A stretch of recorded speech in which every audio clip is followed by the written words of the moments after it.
जय गुरुदेव दोस्तों, मौन की गूंज में आपका स्वागत है। पूज्य श्री श्री रविशंकर जी के द्वारा लिखित है ये बुक और इसमें से एक टॉपिक हम ले रहे हैं। टॉपिक का नाम है चिंता। चलिए देखते हैं।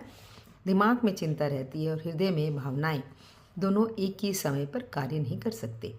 जब तुम्हारी भावनाएं प्रबल होती हैं तब चिंताएं विलीन हो जाती हैं। यदि तुम बहुत चिंता करते हो, तुम्हारी भावनाएं मर जाती हैं और दिमाग में ही तुम अटके रहते हो। चिंताएं तुम्हारे दिल दिमाग को निष्क्रिय और सुस्त बना देती है। चिंता तुम्हारी ऊर्जा को नष्ट कर देती है और स्पष्ट रूप से सोचने से रोकती है। चिंताएं तुम्हें उलझा देती है, पिंजरे में कैद कर देती है। चिंता का स्वरूप अनिश्चित है क्योंकि वह भविष्य के बारे में है। जब तुम अनुभूति करते हो तब तुम चिंता नहीं करते। भावनाएं फूलों के समान होती है, वह खिलती है और लुप्त हो जाती है। भाव उठते हैं और गिरते हैं और फिर लुप्त हो जाते हैं।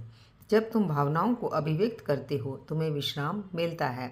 जब तुम क्रोधित होते हो, अपना गुस्सा व्यक्त करने के बाद अगले ही पल हल्का अनुभव करते हो। जब तुम दुखी होने पर रो लेते हो तो भी हल्के हो जाते हो। भावनाएं कम समय के लिए रहती है और फिर लुप्त हो जाती है, पर चिंताएं तुम्हें लंबे समय तक खाती रहती हैं और अंततः तुम्हें ही निगल जाती हैं। भावनाएं तुम्हें स्वतः स्फूर्ति देती हैं। बच्चे भावनाओं का अनुभव करते हैं इसलिए वह सहज होते हैं, पर वयस्क अपनी भावनाओं पर विराम लगाते हैं और चिंता करना शुरू कर देते हैं। चिंता कार्य में रुकावट डालती है जबकि भावनाएं कार्य को आगे बढ़ाती है। अपनी नकारात्मक भावनाओं के प्रति चिंता एक वरदान है क्योंकि ये चिंता पर विराम लगाती है और तुम्हें उन पर प्रतिक्रिया करने से रोकती है। पर सामान्यतः हम सकारात्मक भावनाओं के प्रति चिंतित नहीं होते। प्रायः जब भी तुम सोचते हो कि तुम बहुत अधिक भावनात्मक हो गए हो, अपनी भावनाओं के बारे में भी चिंता शुरू कर देते हो। अपनी चिंताओं को समर्पित करके प्रार्थना करना शुरू करें और प्रार्थना तुम्हें भावनाओं की ओर लेके जाती है। दोस्तों, चिंता हमें करनी चाहिए थोड़ी बहुत कि आगे की ग्रोथ के लिए।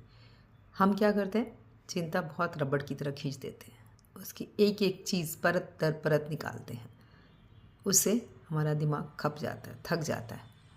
यदि हम चिंता हल्के नमक के माफिक करें अपने जीवन में तो हम उससे निकल सकते हैं। धन्यवाद दोस्तों।